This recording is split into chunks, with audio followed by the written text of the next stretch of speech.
pengharapan dan bangkit mengalahkan maut.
satu minggu, satu bulan, satu tahun, tetapi selamanya Tuhan Kau sanggup. Bukan 1 tahun, bukan 5 tahun, bukan 10 tahun, tetapi selamanya Tuhan Kau sanggup. Ini tepuk tangan percaya. Ini tepuk tangan percaya. Kami akan menerima apa yang kami percayai. Di dalam nama Tuhan Yesus, kebenaran-Mu akan memerdekakan kami. Yang diberkati pagi hari ini sama-sama katakan amin. Sebelum duduk paling kurang 5 orang sudah katakan begini, saya terlalu diberkati untuk stres. Saya terlalu diberkati untuk stres, saudara ya. Saya terlalu diberkati untuk stres. Tuhan memberkati, silakan saudara duduk, shalom. Terima kasih tim Praise and Worship yang luar biasa. Saya berdoa hari ini saudara pulang dengan berkas-berkas yang luar biasa. Karena Mazmur 126, orang-orang yang bertemu dengan Tuhan ketika Tuhan memulihkan Sion. Maka keadaan kita seperti orang yang bermimpi. Bukan mimpi, seperti mimpi saudara ya. Dan pada waktu itu mulut kita penuh dengan tertawa. Yang menabur dengan air mata akan menuai dengan sorak-sorai. Dan berkas-berkasmu, lumbung-lumbungmu akan penuh dengan berkat Tuhan. Haleluya. Nah saudara-saudara, minggu depan kita ada minggu kelima, minggu terakhir karena bulan April ini spesial, ada 5 hari minggu dan ada 1 Jumat Agung. Jadi kita di total di bulan ini ada 6 kali beribadah saudara ya. Dan nanti di tanggal 7 Mei kita sudah masuk di minggu pertama bulan yang berikut. Artinya kuartal yang pertama sudah akan berakhir sampai minggu depan. Triwulan sudah, kuartal sudah, dan sebentar lagi semester saudara ya. Nah kalau semester saudara pulang periksa baik-baik, jangan sampai Merry Christmas saudara belum diturunkan, dan kalau belum diturunkan sudah terlambat untuk diturunkan kalau sudah lewat 1 semester. Karena saudara-saudara ada orang yang saya kunjungi, itu taplak mejanya masih Merry Christmas di tengah bulan saudara ya. Saya bilang taplak meja unik ini ya, pokoknya taplak meja yang kalau dikasih Merry Christmas itu pasti tahan kotor saudara ya. Sudah ganti-ganti selama 1 semester. Dan saya bilang ini taplak meja gak usah diganti lagi, karena kita sebentar lagi sudah mau Natal saudara ya. Waktu berjalan cepat sekali, coba saudara perhatikan anak perempuan yang saudara baru lahirkan, tiba-tiba orang setoki pintu mau pinang, aduh saya belum puas berguling-guling dengan dia, sudah mau jadi milik orang. Saudara seperti baru kemarin melamar di instansi atau di kantor, tiba-tiba saudara sudah MPP. Ih, saya macam baru kemarin mendaftar kok sekarang sudah mau pensiun saudara ya. Waktu berjalan cepat sekali, makanya Paulus menasihati orang-orang di Efesus, pergunakanlah waktu ini, karena ini waktu-waktu yang jahat, ini waktu-waktu yang sukar, mari kita pergunakan waktu. Kalau tadi pagi saudara kehilangan 100.000, sore hari bisa kembali. Tapi kalau saudara kehilangan 1 jam, itu akan pergi selama-lamanya. Jadi pergunakan waktu dengan baik. Mari kita akan belajar firman Tuhan, kita akan melihat bagaimana kebaikan Tuhan. Luar biasa, saya ajak saudara untuk melihat sedikit apa yang selama ini kita dengungkan ketika kita ada dalam pandemik, yaitu Mazmur 91, Mazmur tentang perlindungan Tuhan yang luar biasa. Saya baca berulang-ulang dan akhirnya saudara-saudara Tuhan bukakan kebenaran yang luar biasa di ayat yang pertama, judulnya dalam lindungan Allah, orang yang duduk dalam lindungan yang maha tinggi dan bermalam dalam naungan yang maha kuasa. Ada 2 nama Tuhan yang disebutkan di ayat 1 ini, yaitu yang pertama yang maha tinggi dan yang kedua yang maha kuasa. Dalam bahasa Ibrani yang maha tinggi disebut Elyon dan yang maha kuasa itu disebut Sadai. Jadi Tuhan yang maha tinggi El Elyon, Tuhan yang maha kuasa El Sadai. Saudara bisa lihat kita dikawal, kita dibungkus, kita diawali dan diakhiri dengan Tuhan yang luar biasa. Dia berkata, akulah awal dan akhir, alfa dan omega. Dan sudah bisa lihat di sini bahwa orang yang duduk dalam lindungan, nama Tuhan yang pertama Elyon, dan bermalam dalam naungan yang Sadai. Sudah bisa lihat ayat 2 dan seterusnya akan berkata 1000 rebah dan sebagainya, balas sampar di waktu malam itu tidak. Pokoknya saudara-saudara akan lihat berkat yang luar biasa. Dari ayat 1 ini kita akan belajar bagaimana Tuhan kita luar biasa. Nah, kata yang maha tinggi ini pertama kali muncul di dalam Kejadian pasal 14 ayat 20. Ketika Melkisedek memberkati Abraham, waktu dia pulang mengalahkan 4 raja-raja dari timur, ada Raja Elam, dan mereka raja-raja ini baru mengalahkan 5 raja, termasuk Lot ditawan. Karena mendengar keponakannya Lot ditawan, maka dia mengeluarkan 318 anak muda, bisa mengalahkan 4 raja yang baru mengalahkan 5 raja. Lalu Melkisedek keluar menyambut Abraham dan memberkati Abraham. Kemudian dia berkata bahwa Allah yang maha tinggi, terpujilah Allah yang maha tinggi yang telah menyerahkan musuhmu. Ini El Elyon. Jadi Bapak Ibu, konteks penyebutan pertama itu menjadi dasar acuan untuk kita lihat nama-nama ini ketika muncul selanjutnya. Ini pertama kali El Elyon disebutkan. Jadi Bapak Ibu, El Elyon ini ada kaitannya dengan menang dari peperangan. Saya tidak tahu hari ini saudara sementara berperang seperti dengan apa. Berperang dengan hutang, berperang dengan penyakit, berperang dengan masalah. Saya percaya El Elyon akan memberikan kita kemenangan. Kemenangan atas hutang, kemenangan atas penyakit, kemenangan atas pergumulan. El Elyon akan memberikan kita kemenangan. Amin. Kenapa? Karena kata yang maha tinggi pertama kali muncul dalam konteks Abraham memenangkan pertempuran dengan cara yang tidak masuk akal. Kenapa? Karena dia hanya punya 318 anak muda. Dan dia berhadapan dengan 4 raja yang sangat berpengalaman dalam berperang. Bahkan mereka baru buktikan mereka raja-raja raja yang hebat karena mereka baru saja mengalahkan 5 raja yang bergabung untuk menyerang mereka. Semuanya hampir hancur. Sudah bisa lihat Raja Sodom yang namanya Bera itu lari tunggang langgang masuk ke sumur aspal, saudara ya. Kalau saudara baca dia lari tunggang langgang masuk ke sumur aspal. Kenapa? Karena 4 raja yang luar biasa dari timur ini datang menyerang orang-orang yang atau raja yang ada di lembah di lembah di lembah Laut Asin ini, ya. Mereka datang menyerang 5 raja ini dan akhirnya raja-raja yang hebat ini bisa bawa pulang jarahan yang luar biasa. Abraham bisa mengalahkan mereka. Saya percaya ada rencana Tuhan dalam hidup kita, di mana semua peperangan yang saudara hadapi hari ini, saudara pasti keluar bukan cuma pemenang, tapi lebih daripada pemenang. Karena kita bersama-sama dengan Tuhan yang bangkit. 1 Korintus pasal 15, kalau Tuhan tidak bangkit, maka sia-sialah pemberitahuan kami, sia-sialah khotbah yang kami sampaikan, sia-sialah pemberitaan yang saya sampaikan. Kalau Tuhan tidak bangkit, maka yang namanya kemenangan itu cuma cerita, yang namanya berkat itu cuma cerita, cuma ilusi. Tapi karena dia bangkit, maka benar-benar kita bisa mengalami kemenangan yang luar biasa. Engkau diawali dengan El Elyon dan diakhiri dengan El Shaddai. Apa itu Shaddai? Saya sudah sampaikan buat saudara berulang-ulang. Kata Shaddai itu artinya Tuhan yang Maha Kuasa atau Tuhan yang menyuplai kebutuhan kita jauh sebelum kita memerlukannya. Jadi Sad itu adalah dalam bahasa Ibrani artinya buah dada atau payudara, di mana seorang ibu asinya telah tersedia sebelum anak itu lahir. Sebelum anak itu dilahirkan maka air susunya sudah tersedia. Begitulah sebelum saudara butuh, Tuhan sudah siapkan berkat yang engkau perlukan. Shaddai. Jadi tidak perlu takut. Karena Tuhan sudah menyuplai dan menyediakan jauh sebelum kita memerlukannya. Yang percaya katakan amin.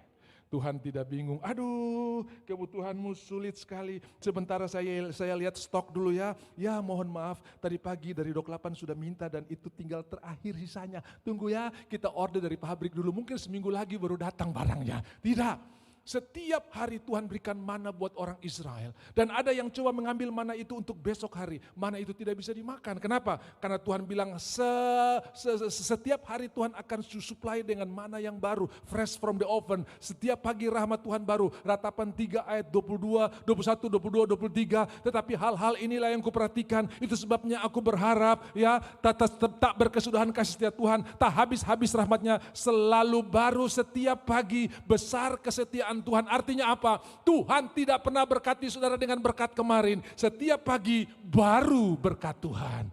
Jadi setiap kali saudara bangun pagi, Tuhan saya mau terima berkat-Mu yang baru. Mana diberikan tiap pagi baru. Tiap pagi baru. Mereka keluar ambil yang baru. Tiap pagi baru. Kenapa? Karena stoknya banyak. Karena persediaannya banyak. Karena persediaannya melimpah. Semua bilang melimpah. Kamu akan masuk ke negeri yang melimpah, bahasa Inggris bilang flow, mengalir, susu dan madu. Saya percaya saudara-saudara, ada 12 pengintai di dalam Bilangan pasalnya yang ke-13. Ya, saudara-saudara mereka disuruh mengintai, lalu 10 jadi provokator, 2 yang percaya. Kadang-kadang provokator bisa menang voting, saudara ya. Aduh bagaimana Pak, saya di kantor ini semua terlaku, semua cuma saya ini yang masih jujur masih ini. Saudara-saudara jangan dulu menyerah, jangan dulu resign. Karena Yosua dan Kaleb yang tetap percaya, mereka tidak resign, mereka tidak buat gereja sendiri, mereka tidak buat kelompok sendiri. Mereka bersama-sama dengan provokator itu cuma bedanya.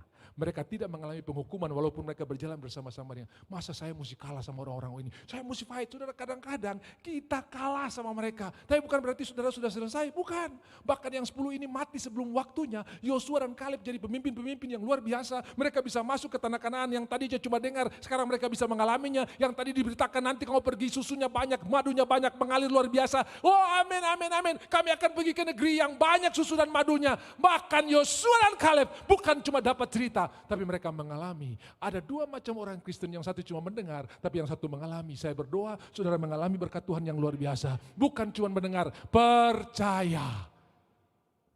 Amin.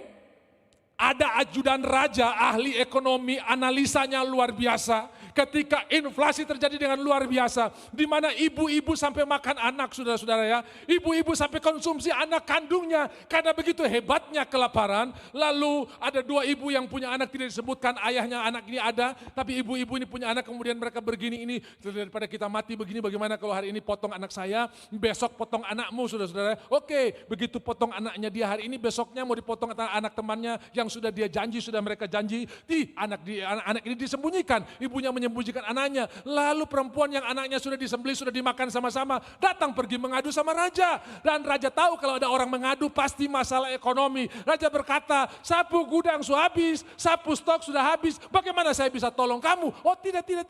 Saya tidak minta ekonomi, saya tidak minta supermi, saya tidak minta minyak goreng. Terus apa yang kau minta? Anakku kemarin udah dipotong. Dan sekarang kita mau potong anak ibu ini, dia sembunyikan. Lalu si raja berkata begini, aduh hari ini kalau sampai Elisa buka pelatra tinggal di badan, jangan bilang saya. Saudara-saudara, lalu dia pergi menghadap Elisa. Elisa lagi duduk-duduk, semua bilang duduk-duduk. Di tengah krisis saudara akan menikmati istirahat yang luar biasa. Mari saudara-saudara, ketika saya merenungkan bersabdakan firman Tuhan ini, Tuhan ingatkan saya untuk kita melihat kembali kepada tabernakel Musa. Tabernakel Musa itu ada 3 tempat, yang pertama halaman, yang kedua ruang kudus, yang ketiga ruang maha kudus. Nah di halaman itu ada 2 perkakas yang sibuknya ributnya minta ampun. Yaitu yang pertama kolam pembasuhan, kolam pembakaran, mesbah pembakaran dan kolam pembasuhan. Saudara-saudara, domba yang dibakar, ada yang dicuci, saudara-saudara, itu sibuk sekali. Ini bicara tentang tubuh kita. Lalu yang kedua di dalam ruang kudus ada 3 perkakasnya. Yang di sebelah kanan itu meja roti pertunjukan, di mana setiap hari roti itu harus baru. Lalu di sebelah kirinya ada kaki dian atau pelita emas, yang pelitanya harus menyala. Lalu dekat tirai sebelum tabut perjanjian atau ruang maha kudus ada yang namanya mesbah dupa, pujian penyembahan. Ini bicara tentang tubuh roh jiwa kita. Nah saudara dengarkan, makin masuk ke dalam makin tenang. Saudara boleh kerja 8 jam, 10 jam per hari, tapi jiwamu tetap tenang. Pikiranmu tetap tenang. Ada orang tubuh istirahat, pikiran ancur-ancur saudara ya. Tapi hari ini Tuhan berikan kita berkat. Engkau boleh sibuk sehebat apapun, tapi engkau tetap tenang dalam keterangan yang luar biasa. Pak, saya dikasih tugas banyak sekali. Tenang saja, Tuhan turut bekerja bersama-sama dengan saudara untuk mendatangkan kebaikan bagi kita semua. Roma 8 ayat 28, dulu kita tidak tahu, tapi sekarang kita tahu. Kita tahu sekarang bahwa Allah turut bekerja dalam segala sesuatu untuk mendatangkan kebaikan bagi kita semua. Semua bilang segala sesuatu. Termasuk job yang dikasih buat saudara melebihi kemampuan saudara. Allah turut bekerja. Allah turut bekerja. Amin. Segala sesuatu bisa masukkan di dalamnya ya. Saya sudah punya banyak kesaksian. Nah, saudara-saudara yang dikasih oleh Tuhan. Apa yang terjadi ketika kita menaruh Al-El Elyon dan El Shaddai ini di dalam hidup kita, maka saudara akan menikmati ketenangan yang luar biasa. Masuk ke dalam lebih quiet, lebih sepi, lebih tenang, lebih luar biasa lagi. Ruang Maha Kudus. Dan pada waktu Tuhan mati di atas kayu salib, maka tirai atau gorden yang menutup antara ruang Maha Kudus, ruang kudus dengan ruang Maha Kudus itu robek. Sehingga kita bisa masuk menghadap Tuhan tanpa ada halangan. Dulu cuma imam besar, tapi kitab Ibrani berkata dengan darah anak domba Allah kita bisa masuk menghadap tahta kasih karunia Allah. Jadi kalau ada iblis bilang begini, kau terlayak masuk gereja, kalau kau masuk gereja plafon gereja runtuh karena kau terlalu kurang ajar. Kasih ingat iblis, saya layak karena darah Yesus. Amin. Saya mungkin pernah bilang saudara bisa ingat ya. Saudara dengarkan, kalau saudara pernah pergi ke Jakarta atau ke kota-kota lain yang ada jalan tol, maka sebelum saudara masuk jalan tol ada tulisan begini. Jalan tol ini hanya untuk kendaraan beroda 4 atau lebih. Betul tidak? Ya toh? Motor tidak bisa masuk karena rodanya cuma 2. Bajai tidak bisa masuk karena rodanya cuma 3. 4 roda atau lebih. Karena saudara-saudara, mobil tronton tuh ada yang 16 roda, ya, ada yang 20, saudara. Bisa lihat, saya pernah hitung, rodanya yang di bagian belakang saja itu 4 kali 3, 12 saudara ya. Ada 3 jejer masing-masing 4 sudah ya, 12, belum yang di depan sudah, bisa sampai 16 sudah, 12, 22, banyak sekali ini rodanya sudah. Nah saudara-saudara, tapi jangan kaget saudara, setiap hari di jalan tol itu ada ribuan motor yang lewat di sana. Caranya gimana? Dia naik di atas tronton. Polisi tidak bisa tilang, dia tidak menyalahi undang-undang. Kenapa? Karena dia di atas tronton. Saudara-saudara yang dikasihi oleh Tuhan, kita masuk ke tahta kasih karunia. Tidak ada salah, tidak ada undang-undang yang melarang. Kenapa? Lewat darah anak domba Allah. Jadi kalau iblis berkata begini, kau terlayak, kau kurang ajar sekali. Dengarkan, saya dilayakkan bukan karena kebaikan saya, tapi karena darah anak domba Allah. Saya bisa masuk ke ruang maha kudus, bertemu dengan Tuhan. Makanya kita bisa nyanyi seperti begini. Minor. Ku masuk ruang maha kudus. Apa saudara? Dengan darah anak. Setiap kali tuduhan datang, kitab Wahyu berkata begini, mereka mengalahkan si pendakwa itu pertama dengan darah Yesus. Ingatkan pendakwa itu, aku layak karena darah Yesus sudah menyucikan aku sekali dan selama-lamanya. Yang kedua, perkataan kesaksian. Hari ini aku bisa hidup, hari ini aku masih ada, hari ini aku mengalami kesembuhan karena Tuhan yang aku sembah, Tuhan yang hidup dan berkuasa. Dan yang ketiga, mereka tidak mengasihani nyawa mereka. Saudara-saudara dengarkan, kalau kau naik kapal, kau berjalan dari Mambramo sampai Jayapura terus ombak, begitu kau turun di Porasko, kau jalan di tanah rata, tapi kau seperti melayang, betul tidak? Ya, seperti melayang. Perasaan itu keadaan bukan yang sebenarnya. Saya rasa macam feel good, itu bukan keadaan yang sebenarnya. Mungkin kau lagi mabuk karena terlalu banyak berselancar di TikTok, karena terlalu banyak YouTube, ya mabuk juga. Tapi itu bukan keadaan yang sebenarnya. Perasaan saudara bukan menggambarkan saudara yang sebenarnya. Saudara sementara ada di tanah yang rata, saudara sementara ada perjanjian Tuhan. Tapi mulai hari ini berhenti berombak-ombak di barang-barang itu. Berombak-ombaklah dengan firman Tuhan. Apa yang membuat Yosua berhasil? Dia seorang yang lemah, masih takut. Berulang-ulang Tuhan datang, Yosua jangan takut, aku beserta dengan engkau. Yosua 1 ayat yang ke-8, jangan lupa memperkatakan firman Tuhan kemanapun engkau pergi. Jangan dan merenungkan itu siang dan malam, maka engkau akan berhasil bertindak hati-hati sesuai dengan segala yang tertulis di dalamnya. Sebab dengan demikian perjalananmu akan berhasil dan engkau akan beruntung. Ucapkan sesudah saya, perjalanan saya, bisnis saya, karir saya, pendidikan saya akan berhasil dan beruntung. Saudara, satu kelas lulus semua ada 40 kelas sama 40 murid. Mereka terima ijazah dan ijazah itu bertuliskan berhasil, betul tidak? Tapi dari 40 yang ikut ujian, 1 juara umum. Dia bukan cuma berhasil, tapi dia beruntung. Saudara dengarkan, engkau bukan cuma berhasil, tapi engkau beruntung. Tiba-tiba dalam wawancara, yang punya kantor atau yang mewawancarai saudara berkata begini, saya lihat kamu punya disiplin ilmu ini biasa saja, nilaimu biasa saja, tapi kenapa saya tertarik sekali dengan engkau? Itu yang disebut kasih karunia. Engkau bukan cuma berhasil, tapi beruntung. Amin. Ada begitu banyak orang yang hebat-hebat, tapi saudara yang dipilih, engkau bukan cuma berhasil, tapi engkau beruntung. Tuhan janji, bagaimana caranya? Jangan lupa memperkatakan firman Tuhan. Saya ingat ada seorang anggota polisi, dia telepon kepada saya, Pak, tiap hari saya perkatakan kemenangan, tiap hari saya perkatakan berkat, tiap hari saya perkatakan aku bukan turun tapi naik, aku bukan ekor tapi kepala. Dan saudara tahu apa yang terjadi? Thank you. Apa yang terjadi saudara? Dan setiap pagi juga dia melakukan perjamuan kudus. Tuhan terima kasih buat darahmu. Saya bisa layak masuk ke dalam ruang maha kudus. Saya bisa layak menerima pertolongan tepat pada waktunya. Bukan karena saya baik, tapi karena anugerah Tuhan yang luar biasa. Yaitu darahmu yang dicurahkan. Tiba-tiba dia telepon saya, Pak sekarang saya sudah di Makassar. Loh kok bisa? Iya, tiba-tiba dapat TR. Terus, ini yang aneh Pak.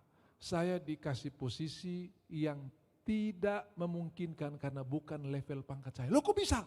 Ya saya juga tidak tahu. Terus bagaimana? Ya nanti dia punya pangkat menyusul, tapi jobnya duluan. Dia bukan cuma berhasil, tapi dia beruntung. Di sekeliling dia begitu banyak orang yang punya job yang sama dengan level yang harus dia duduki. Tapi ketika engkau memperkatakan firman Tuhan, saya tidak ajar saudara memperkatakan firman Tuhan supaya dapat berkat, tidak. Berkat itu sudah disiapkan karena El Shaddai itu jauh sudah sebelum saudara perlukan sudah disiapkan. Jadi waktu kita berkatakan firman Tuhan, kita hanya menyetujui apa yang sudah Tuhan siapkan buat kita.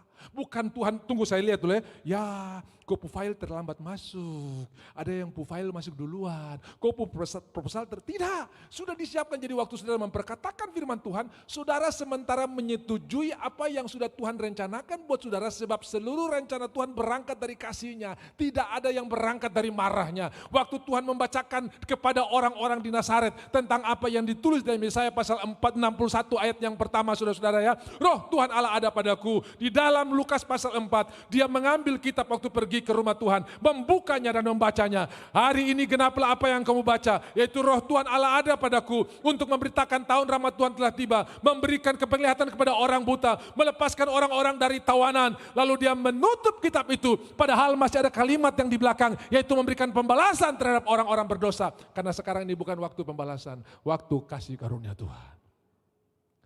Amin. Kalau Tuhan menutup kitab, kita juga harus menutup kitab itu, saudara ya. Artinya hari ini adalah waktu perkenanan Tuhan, hari ini waktu keselamatan. Yang percaya katakan amin. Tuhan tidak pernah buat rencana dari marahnya.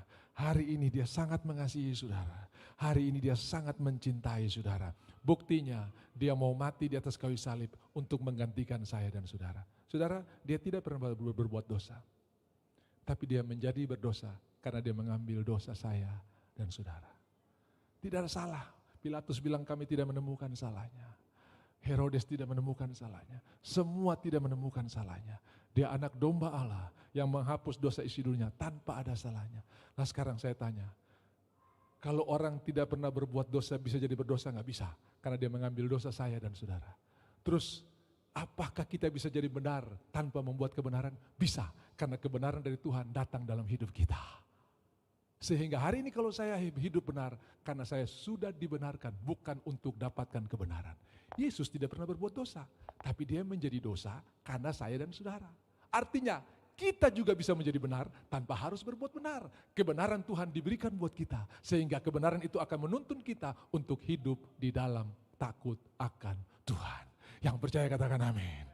Sudah bisa nangkap message inilah, Tuhan tidak pernah berbuat dosa, tapi dia bisa menjadi dosa karena dia mengambil dosa saya dan saudara. Saya tidak harus berbuat benar untuk jadi benar, karena kebenaran Tuhan pindah dalam hidup saya. Dan ketika saya sadar betapa Tuhan mengasihi saya, kebaikan Tuhan itu akan menuntun saya untuk hidup di dalam kebenaran, hidup di dalam takut akan Tuhan, hidup di dalam berkat Tuhan. Yang percaya katakan amin.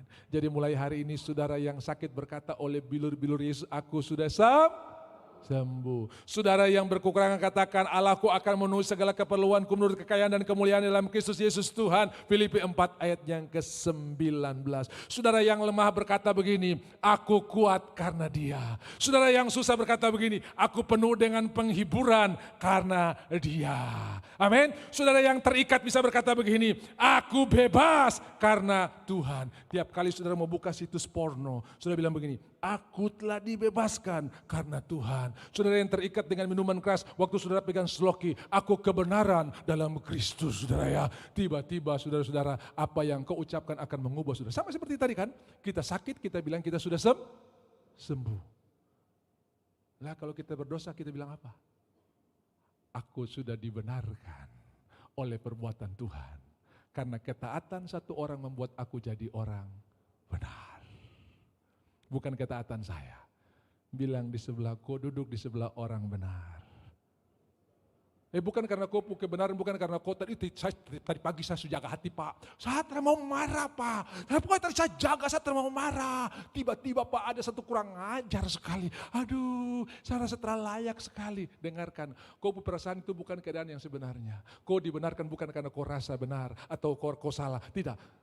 Kalau kita rasa benar karena perbuatan kita, berarti waktu kita hidup benar, puji Tuhan. Begitu kita hidup salah, aduh hancur kita. Jadi fluktuasinya datang terus. Tidak, saya mau berkata buat saudara, sekali Tuhan benarkan engkau tetap benar. Betul, engkau jatuh dalam dosa, tapi tidak membuat engkau jadi orang yang tinggal di dalam dosa. Tapi engkau tetap orang benar. Bisa bilang amin? Anak saudara tidak mentaati perintah saudara, dia bermain di tempat yang saudara larang. Apakah langsung dia berubah jadi pembantu? Mulai hari ini kau bukan anak, kau jadi pembantu sekarang. Tetap anak saudara. Walaupun dia sementara melawan saudara, tapi statusnya sebagai anak tidak berubah. Saya mau berkata buat saudara, status saudara di hadapan Tuhan tidak pernah berubah. Karena sekali engkau dalam Kristus, engkau ciptaan yang baru. Dan Tuhan memandang engkau orang yang layak menerima berkat Tuhan yang luar biasa. Ketika ini datang dalam hidup saudara, itu akan memberikan kuasa dalam hidupmu untuk hidup berkemenangan. Haleluya. Saya mendengar banyak orang yang dibebaskan. Hanya memperkatakan, aku diberkati. Aku dilindungi, aku dikasihi Tuhan. Berapa orang ya, waktu kita beberapa tahun yang lalu ketika kita mengajarkan, ayo ucapkan setiap hari. Dia datang begini, Pak, saya mengalami berkat yang luar biasa. Setiap hari saya mengucapkan, saya diberkati, saya ditolong Tuhan. Lalu dia ambil Mazmur 121 ayat yang ke-7. Tuhan akan menjaga engkau dari segala kecelakaan. Tuhan akan menjaga nyawamu. Sudah tahu, tiap kali saya naik pesawat, saya upayakan tangan kanan saya ini bebas dari tentengan. Karena sebelum saya injak pintu pesawat, saya akan pegang pesawat ini. Darah Yesus akan menutupi pesawat ini dan kami akan tiba dengan selamat di tujuan.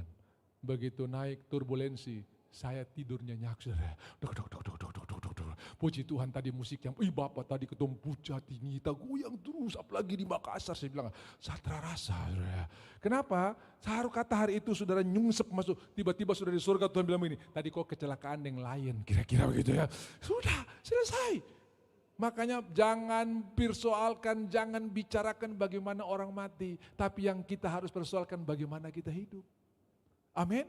Saudara mau tahu orang-orang yang ikut Tuhan dalam Alkitab itu matinya sangat tidak terhormat. Paulus dipancung. Dan saya percaya waktu Paulus sebelum dipancung dia akan bilang sama orang yang akan melakukan eksekusi. Jangan sungkan. Kau salah. Kau sahabat saya. Kau sementara melakukan apa yang saya rindu selama ini, yaitu mati adalah keuntungan. Lakukan, ayo hajar. Bayangkan saudara ya. Setiap kali ada satu orang yang dieksekusi, entah dikasih berkelahi dengan gladiator, entah dikasih makan singa-singa yang lapar, ada 10 orang Romawi yang bertobat. Sejarah gereja mencatatnya. Kenapa? Mereka tidak melihat itu sebagai ancaman. Dan kalau mau dibilang mereka mati sangat tidak terhormat. Baca Ibrani pasal 13, ada yang digergaji, ada yang dia buat obor, tapi mereka tetap bertahan sampai ke akhir, di mana mereka akan berjumpa dengan Tuhan. Sudah tahu, orang-orang yang dikasih berkelahi dengan singa dan gladiator, mereka berkata begini, singa-singa yang jahat ini, gladiator-gladiator yang kejam ini, mereka bukan musuh kami, mereka sahabat kami yang membawa kami ke pangkuan Bapa di surga. Kalau lihat matinya gak terhormat, ya. Sudah tahu kalau ada orang mati di Mount Elizabeth di Singapura atau di Siloam di Jakarta, itu satu halaman koran dibayar. Telah meninggal dengan tenang di rumah sakit Siloam. Orang baca, ciennya banyak ini.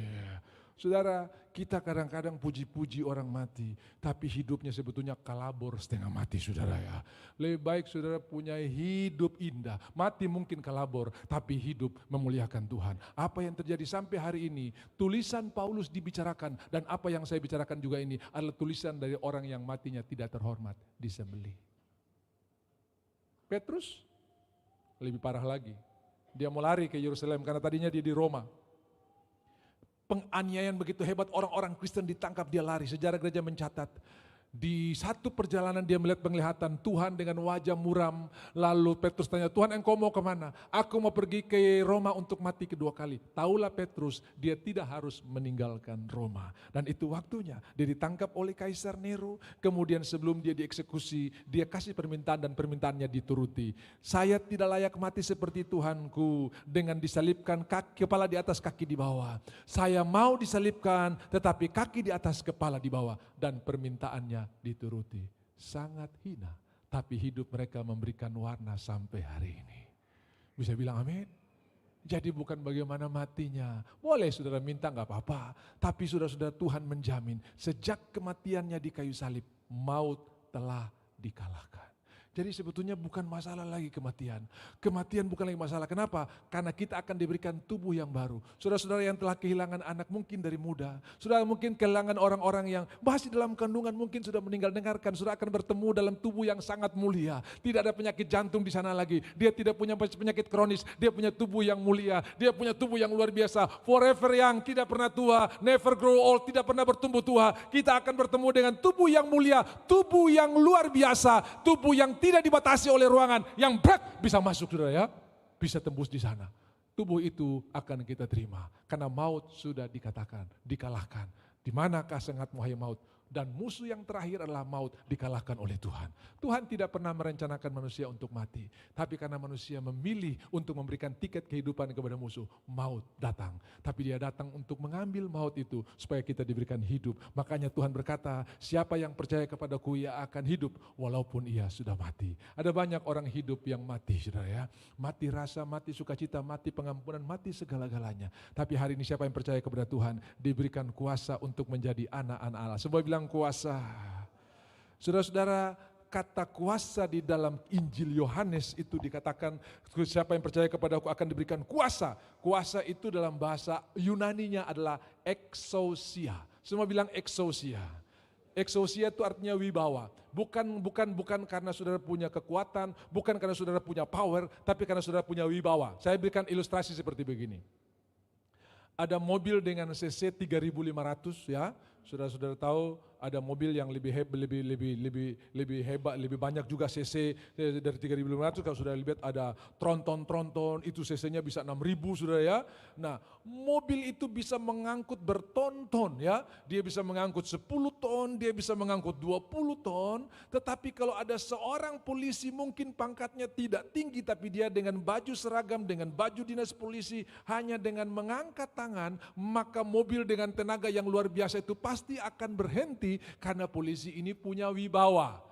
Tenaga mungkin dia nggak punya, tapi wibawa dia punya. Artinya begini, kalau suruh polisi itu pikul 100 kilo beras, mungkin dia tidak sanggup. Tronton gak rasa apa-apa saudara ya, tapi dia punya wibawa yang bisa menghentikan mobil dengan cc yang sangat besar harus berhenti. Itu namanya wibawa, kuasa atau wibawa. Saudara tahu, iblis bisa datang dengan kuasa yang luar biasa. Tapi saudara hanya cukup mengangkat tangan. Dia harus berhenti. Karena saudara punya wibawa sebagai anak Allah. Sebab saudara angkat tangan sebagai wakil Tuhan Yesus. Diberikan jubah sebagai anak-anak Allah. Dan iblis harus tunduk. Bisa bilang amin?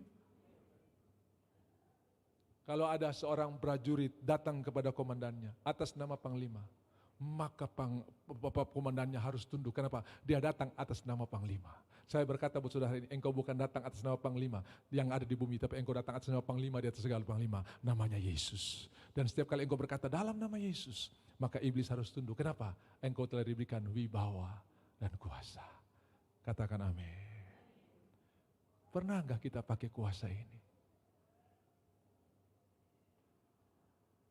Ada mobil carry 1000 cc, butut pula. Saudara mungkin jenderal, tapi pakai kaos singlet atau kaos oblong. Biar kau angkat tangan sampai kau kram pun tidak ada mobil yang berhenti. Saya jenderal! Tak ada yang berhenti karena engkau tidak punya wibawa. Tapi walaupun engkau polisi rendahan pakai seragam, engkau bisa menghentikan mobil dengan cc terbesar. Kenapa? Karena ada wibawa. Itu exousia. Siapa yang percaya diberikan exousia, kuasa. Amin. Bilang kiri kanan biar golongan rendah di kantor saya ada exousia loh. Tapi bukan jadi bangga-bangga, kok jangan macam-macam nih saya ini ada Tuhan loh. Tidak, orang bisa lihat saudara disertai oleh Tuhan tanpa saudara ngomong-ngomong. Karena penyertaan Tuhan bisa dilihat. Kejadian pasal yang ke-39, adapun Yusuf disertai oleh Tuhan. Lalu setelah dilihat oleh Tuhannya bahwa Tuhan menyertai Yusuf. Jadi penyertaan Tuhan bisa dilihat oleh orang lain. Saya kasih tugas apa saja buat dia yang susah-susah pun dia bisa selesaikan. Betul, Tuhan ada sama-sama dia. Betul, Tuhan ada sama-sama dengan dia. Saya lihat dia gak pernah mengeluh. Walaupun kadang-kadang insentifnya dipotong, dia suka cita saya. Saya betul, ada Tuhan bersama-sama dengan dia. Kenapa? Karena kita hidup karena Tuhan. Saya hidup karena Tuhan. Bisa bilang amin? Jadi ketika El Elyon di depan, El Shaddai di belakang, semua saudara lihat ke kiri, lihat ke kanan. Anak sekolah minggu berkata apa? Di kanan kau ada, di kiri kau ada.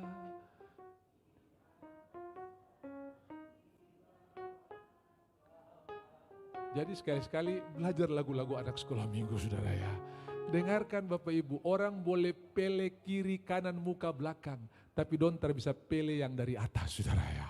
Aduh apa dong su keliling, dong su halang, dong su tutup jalan. Saudara tahu Daniel ditutup semua jalannya. Tapi tadi dari sorga terbuka. tingkap-tingkap langit terbuka. 3 kali sehari dia menghadap ke Yerusalem dan berdoa, Tuhan curahkan berkat.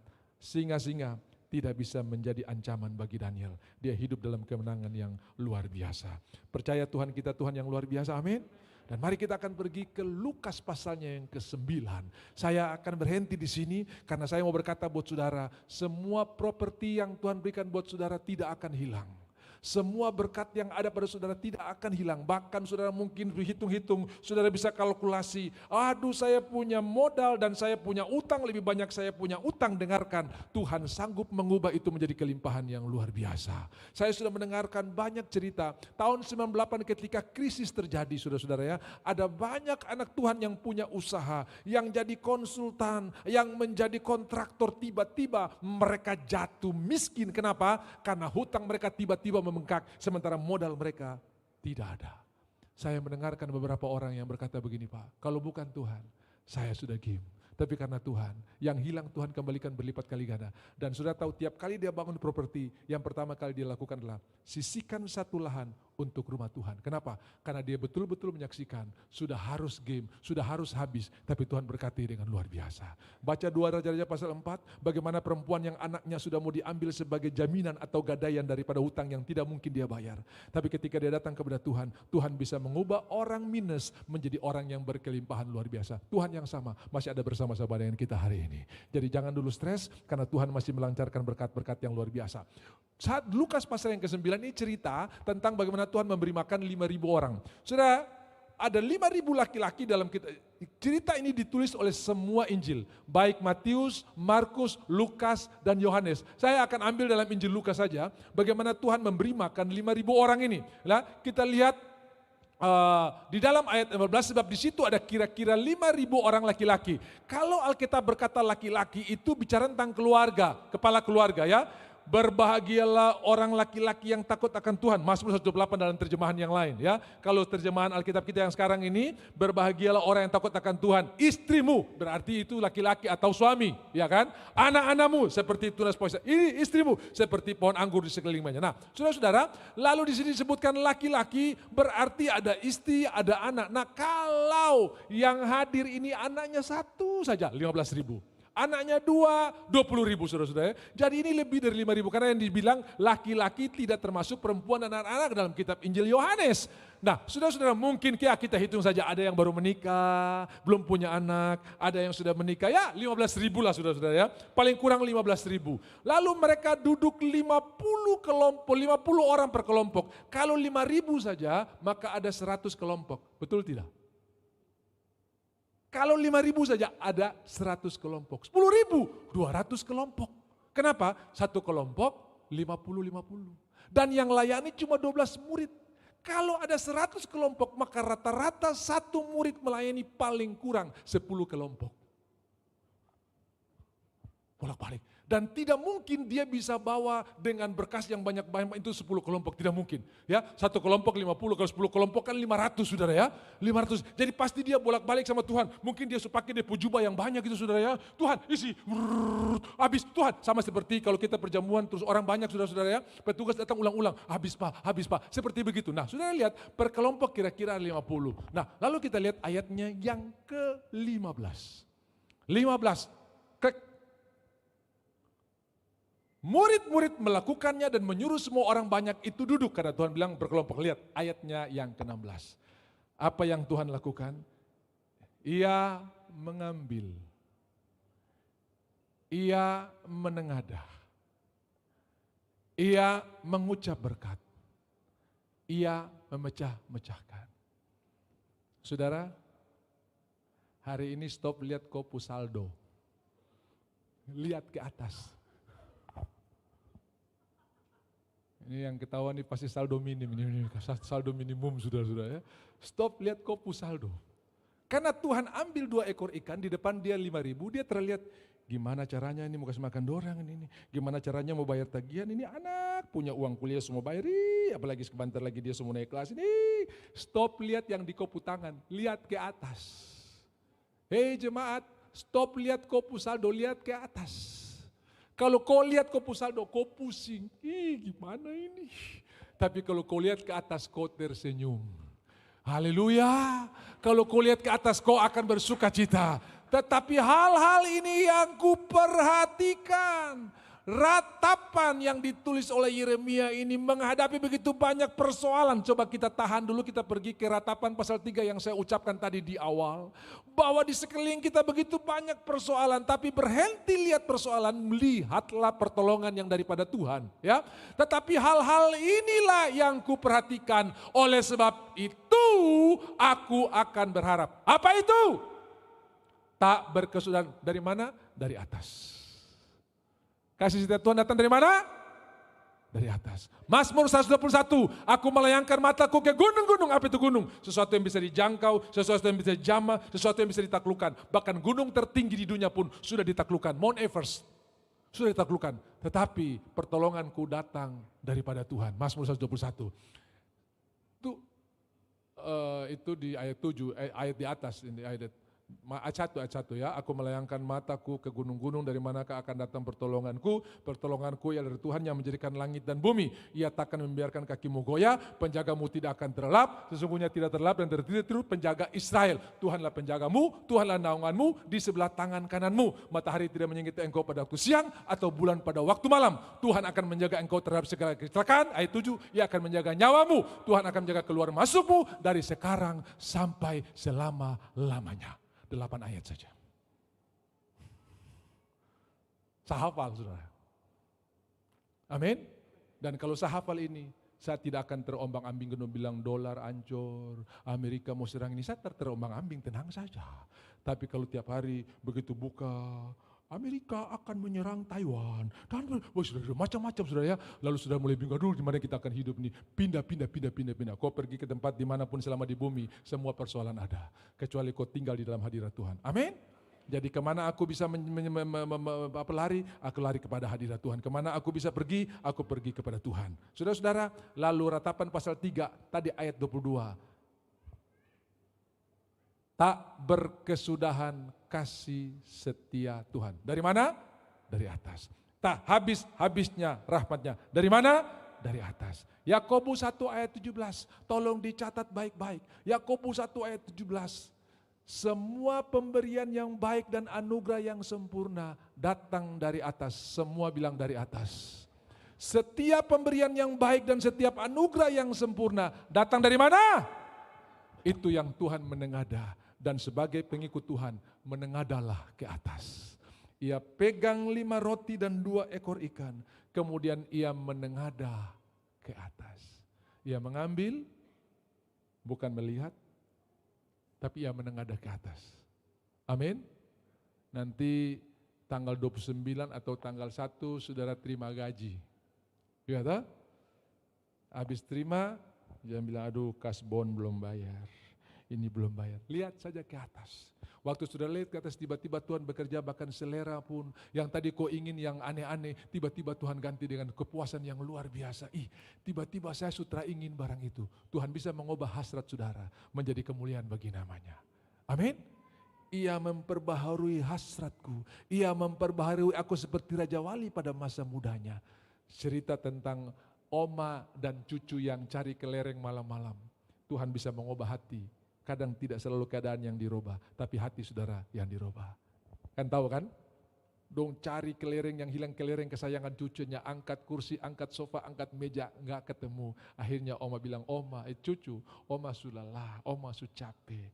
Tong lanjutkan besok bolehkah? Oke, tidurlah mereka malam itu. Besok pagi cucunya bangun duluan.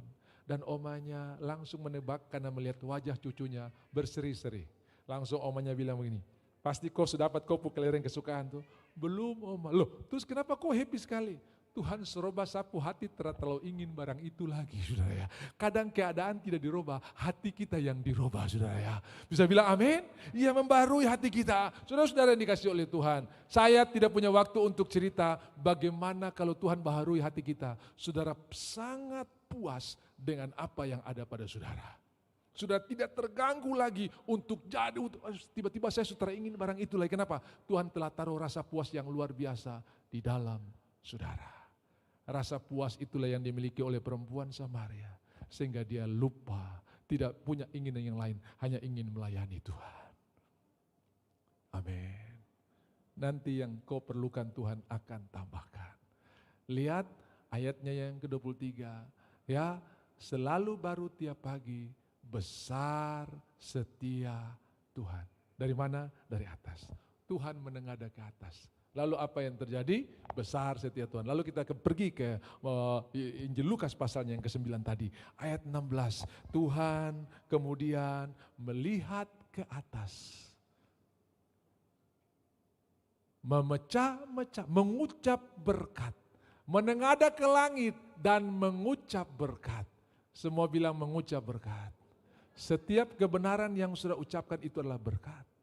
Dan tahu Imam Melkisedek ketika bertemu dengan Abraham, dia memberkati Abraham. Dan kita bukan ada dalam keimamatan Lewi, tapi keimamatan Melkisedek. Artinya setiap hari berkat Tuhan menjadi bagian kita.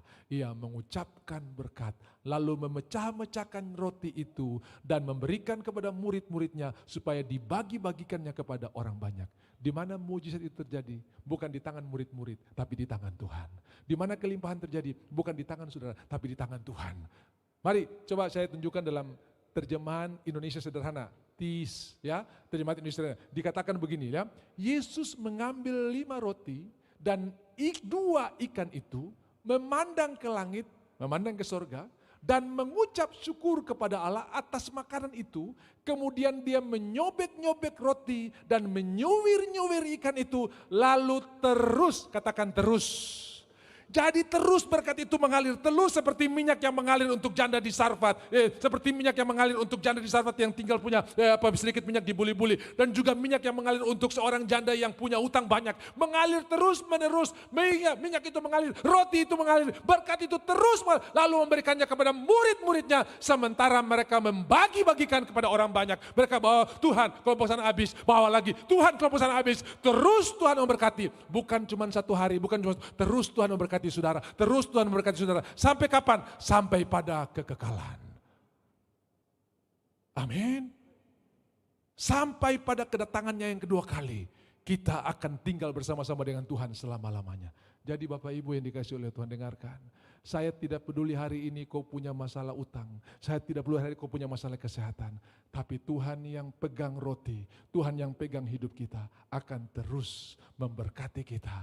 Terus memberikannya kepada kita. Terus menyuplai berkat bagi kita. Terus mengirimkan berkat sehingga Mazmur 23 ayat yang ke-6. Kebajikan dan kemurahan belaka akan mengikuti aku seumur hidupku. Itulah waktu di mana kita menikmati berkat Tuhan. Kenapa? Mazmur 22. Allahku, Allahku, mengapa engkau meninggalkan aku? Mazmur 24, kedatangan Raja kemuliaan. Nanti kita hidup sekarang di Mazmur 23. Kebajikan kemurahan akan mengikuti aku seumur hidupku dan aku akan diam dalam rumah Tuhan sepanjang masa. Tangan Tuhan sementara memberkati kita dengan berkat yang luar biasa. Ada lagu bilang ini, coba F ya. Tanganmu yang membuat aku perkasa, firman-Mu yang terbangkanku ke angkasa, kuasa-Mu yang membuat semua nyata. Tuhan Yesus, ku selalu percaya. Saudara-saudara, tangan Tuhan yang sama, yang terus-menerus memberikan berkat, tangan yang sama ada di tengah-tengah kita hari ini. Saya percaya Tuhan akan kembalikan yang hilang berlipat kali ganda. Karena Ulangan 1 ayat 11, kiranya Tuhan memberkati engkau 1000 kali lipat dari sekarang ini. Bukan cuma bicara kuantitas, tapi bicara juga kualitas. Ada orang punya kuantitas, tapi tidak punya kualitas. Dan saudara tahu, Tuhan memberkati, Tuhan Allah nenek moyangku yang menambahi kamu 1000 kali lagi dari jumlahmu sekarang ini. Jumlah di sini bukan cuma bicara tentang kuantitas, tapi juga kualitas. Ada orang harta bertambah, stres bertambah saudara ya. Tapi ada orang saudara-saudara bisa menikmati hidup yang berkemenangan, kualitas hidup yang luar biasa, memandang hari esok dengan tertawa. Dan sudah tahu terjadi buat bangsa ini hari ini. Karena anugerah Tuhan, bangsa ini bisa menjadi berkat bagi banyak orang, melebihi bangsa-bangsa yang lain. Tahun 48 mereka merdeka, tapi mereka punya hadiah Nobel yang sangat banyak untuk menjadi berkat bagi bangsa-bangsa. Karena Kejadian 12, olehmu semua bangsa di muka bumi akan mendapat berkat. Bisa bilang amin. Pengaruh-pengaruh yang luar biasa diberikan oleh, karena Tuhan menambahkan, bukan cuma jumlah, tapi Tuhan menambahkan kualitas dalam hidup saudara. Saya percaya berkat-berkat melimpah dalam hidup saudara juga dibarengi dengan hati saudara yang penuh dengan ucapan syukur. Hati saudara tidak melekat kepada pemberian. Bawalah anakmu yang satu-satunya yang kau kasihi itu. Abraham lebih mengasihi Tuhan daripada mengasihi pemberiannya. Saya percaya yang ada pada saudara adalah pemberian Tuhan, tapi tetap kasihi Tuhan yang memberikan buat saudara. Saudara boleh sayang mobil, tapi sayang Tuhan lebih daripada mobil yang Tuhan berikan buat saudara. Bisa bilang amin? Abraham persembahkan buat Tuhan dan Tuhan berkata, aku bersumpah demi diriku, ternyata engkau mengasihi aku. Saya percaya Tuhan yang sama, sementara berkati saudara berlimpah-limpah karena kita adalah keturunan Abraham. Setuju, katakan amin. Siapa yang ada dalam Kristus, ia pun keturunan Abraham dan berkat-berkat Abraham menjadi bagian kita semua. Tundukkan kepala, Tuhan ada di tengah-tengah kita dan dia sementara terus memberkati. Saya melihat ada supply yang turun dari surga. Yang pertama, berhenti khawatir. Jangan khawatir apa yang akan kau makan, apa yang kau pakai. Burung-burung yang tidak pernah menabur, tidak pernah menanam, Tuhan pelihara, Bapa pelihara. Saudara lebih daripada burung-burung itu. Bunga yang tidak pernah menenun, Tuhan hiasi. Saudara lebih daripada bunga yang pagi mekar sore layu, engkau pewaris kasih karunia. Saudara-saudara, lihatlah Tuhan sementara menyuplai berkat.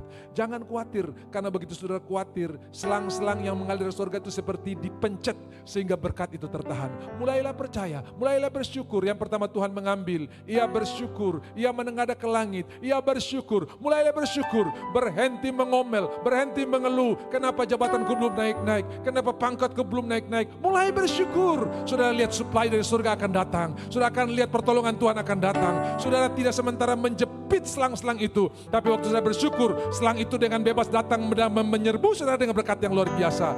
Terus Alkitab tulis terus memberkati dan Tuhan terus memberkati murid-murid. Tuhan terus memberikan berkat kepada murid-murid dan murid-murid itu melayani semua orang dan mereka makan sampai kenyang dan ada sisa 12 bakul. Bangkit berdiri, Tuhan akan menyuplai kesehatan yang sempurna. Tuhan akan menyuplai hikmat yang luar biasa. Engkau tidak perlu takut dalam keadaan-keadaan yang sulit. Karena Tuhan ada bersama-sama dengan engkau. Apapun yang kau gali Tuhan akan buat berhasil.